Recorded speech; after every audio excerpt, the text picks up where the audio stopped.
Tintin.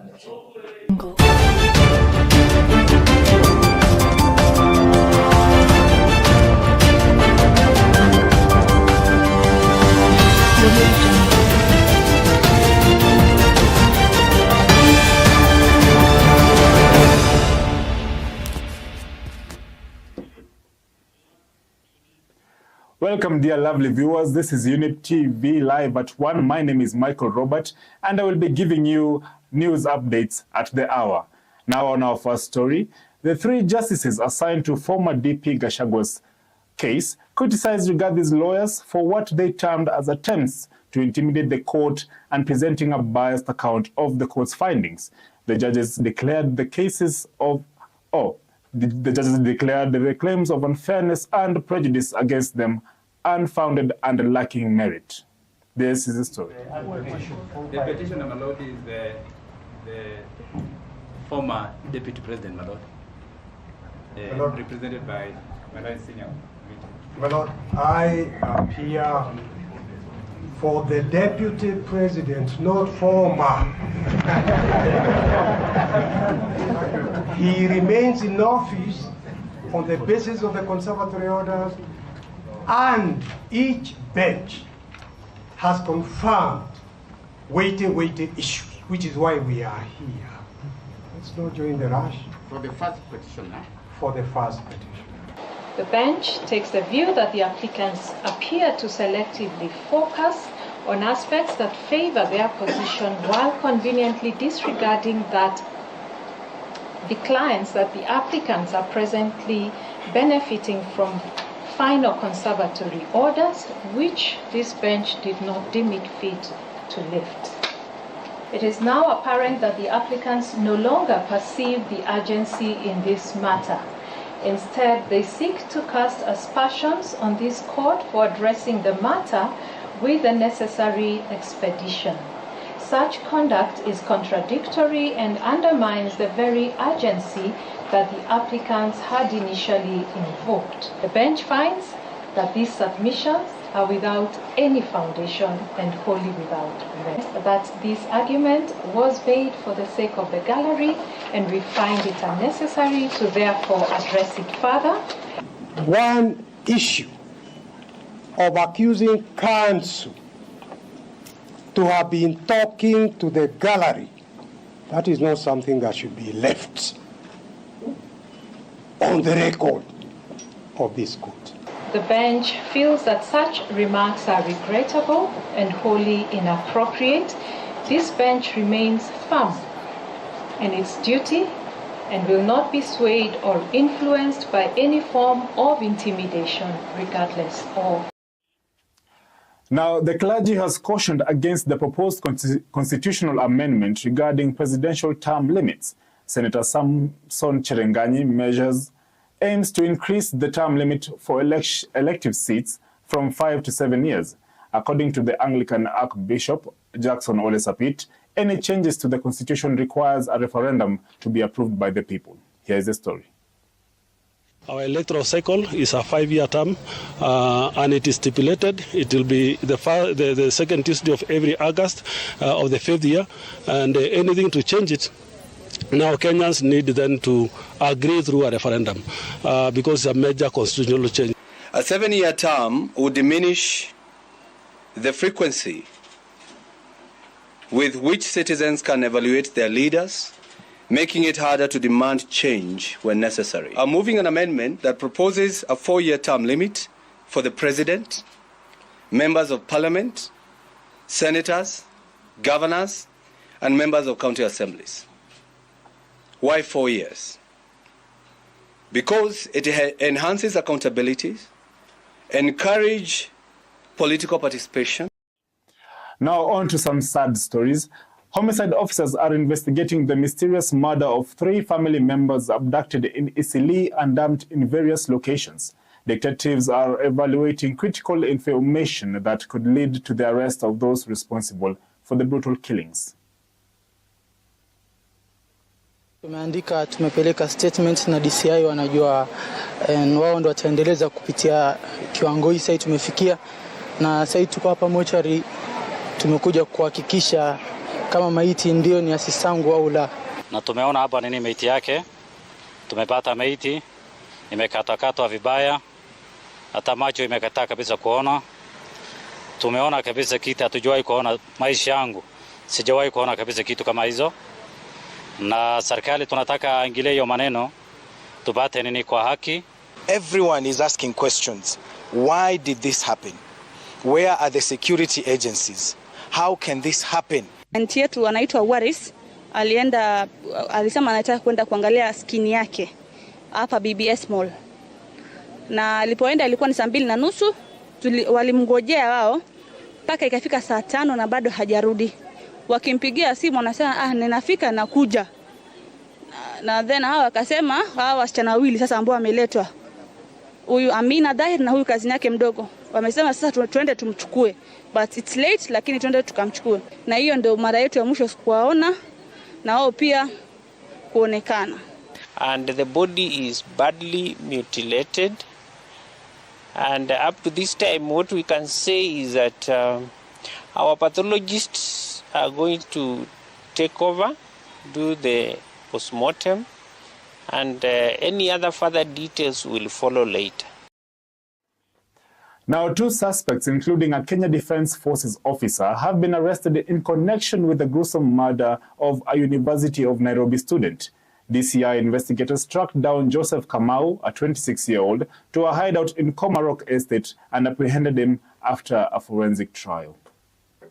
Hiyo tu Thursday. Nikamwambia, akaniambia na acha niende, nikamwambia na Kristini uko na shida gani?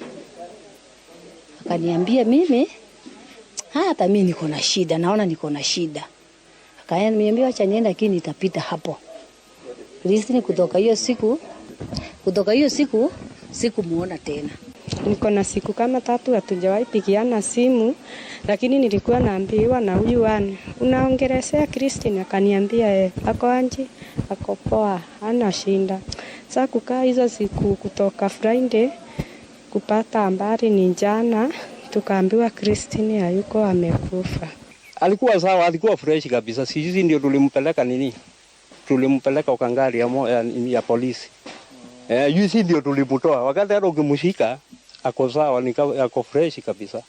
Kwa hivyo inaonekana hiyo kidhaa ndio alitupwa. Apparently on Thursday, the kids in the apartments, they noted there was a man who tried to force her out of the house, and that was the last time she was seen in her apartment. I pray that justice is served. She didn't deserve to die. She was young. She was bright. She was the smartest sister I ever had, and I will always have in my heart. We are heading for our first short break. When we come back, more news updates at 1. Stay tuned.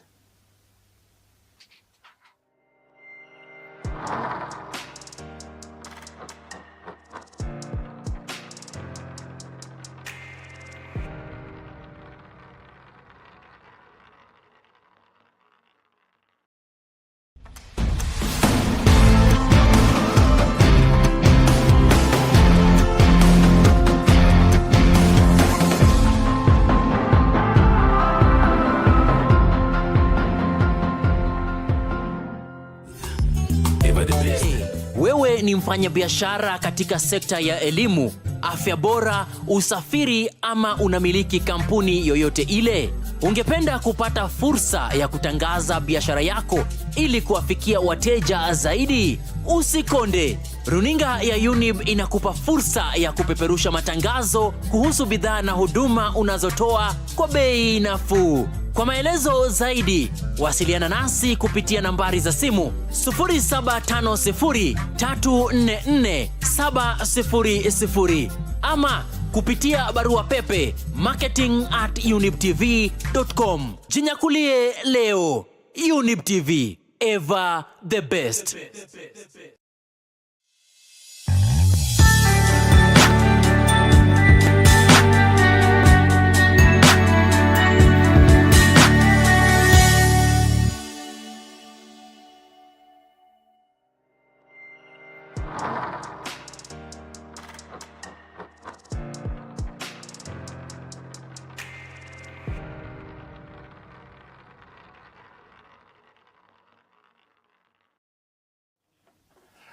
Welcome back.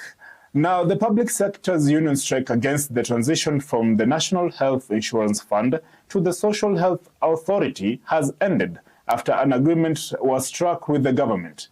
On Wednesday, the union representatives signed a deal with the cabinet secretaries for Labour, Health and Public Service to end the intended strike action. Here's the story. So we need only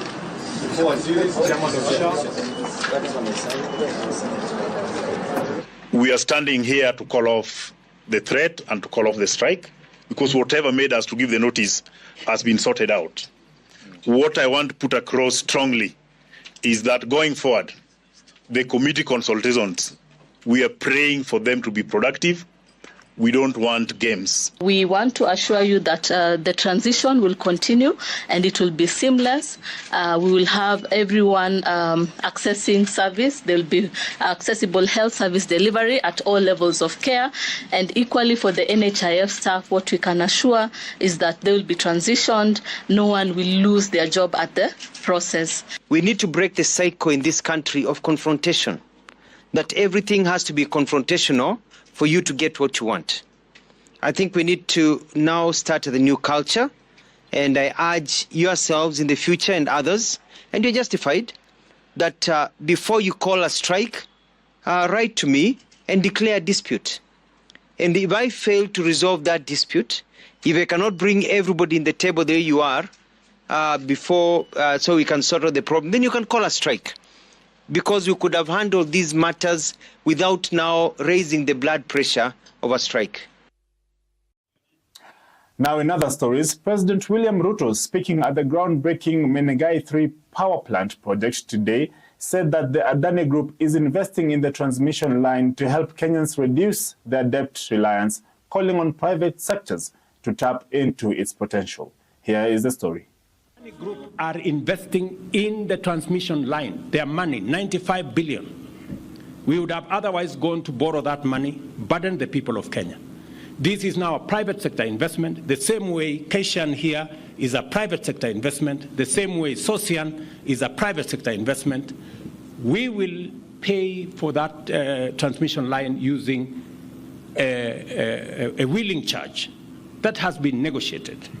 And it is important for us as a nation to appreciate that a partnership between public and the private sector gives us a win-win outcome where we can deliver public services and public goods using the efficiency of the private sector, investment of the private sector as a way of supporting overall development in our country. I urge the Geothermal Development Corporation to develop and sustain a high capacity to offer effective leadership in driving Kenya's energy transition. Now, finally, on matters education, the Kenya Institute of Curriculum Development, KICD, has certified grade 9 textbooks for the competency-based curriculum, CBC. The Ministry of Education has formally commenced their distribution. This comes after doubts were raised about the country's readiness for junior secondary education. The distribution schedule stretches between 23rd of January to 15th of March, 23rd of October to 15th of December 2024. I have directed that schools that may have variances in the number of books delivered to them should report to the Sub-County Education Office. I am also aware that the Kenya Institute of Curriculum Development has had an engagement with stakeholders pertaining to grade 10 curriculum designs. Upon the finalization of these designs, the ministry will ensure relevant books are developed, evaluated for approval, and fine-tuned in preparation for use in our senior schools in an efficient and timely manner. Junior school, we have 39,550, we got 144,177. Secondary schools, the advertised positions were 450, we got 76,294. So the total of the vacancies that we advertised is 46,000, but we got a total of 314,117.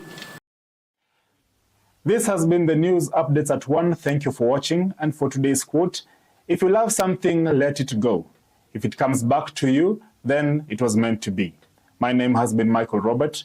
Have a lovely day ahead.